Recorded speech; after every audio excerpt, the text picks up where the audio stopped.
Nous avons initié cette formation parce que nous sommes partis de l'idée qu'il faudrait d'abord, mettre en œuvre la directive, la recommandation de l'UEMOA, issue du Conseil des ministres de l'UEMOA.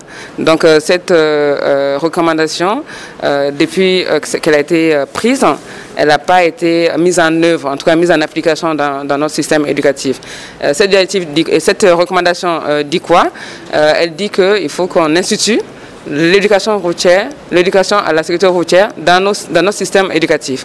Et c'est ce qui a été demandé à tous les pays membres de l'UEMOA. Donc nous sommes là aujourd'hui pour lancer la formation des formateurs. La formation des formateurs, ça a son sens parce qu'on ne peut pas ensemble former l'ensemble des enseignants du Mali. Donc il faut former des formateurs qui vont ensuite aller former les autres. Donc c'est l'objectif de notre présence ici ce matin. Et cette initiative a été prise par les deux départements ministériels, à savoir le ministère des Transports et de la Mobilité urbaine et le ministère de l'Éducation nationale, de l'enseignement supérieur et de la recherche scientifique. Cette formation est destinée au monde scolaire, donc l'enseignement fondamental et jusqu'au lycée. Donc l'enseignement de base et l'enseignement fondamental et aussi tout ce qui n'est pas de l'enseignement formel, donc l'enseignement non formel aussi, donc les centres d'alphabétisation et autres. Donc c'est vraiment pour que l'ensemble des Maliens puissent bénéficier de l'enseignement de la sécurité routière, de l'éducation à la sécurité routière. Les modules concernent entre autres notamment le code de la route dans son ensemble. Dans le code de la route, on trouve beaucoup de choses. On trouve les panneaux de signalisation, on trouve les définitions, on trouve les amendes.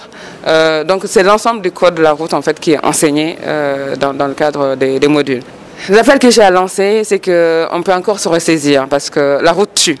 La route tue et malheureusement la route tue beaucoup et nous pouvons faire quelque chose justement pour diminuer ça en changeant de comportement, en suivant les règles de la circulation routière, en respectant le code de la route et c'est la seule solution pour éviter que voilà, les gens meurent sur la route.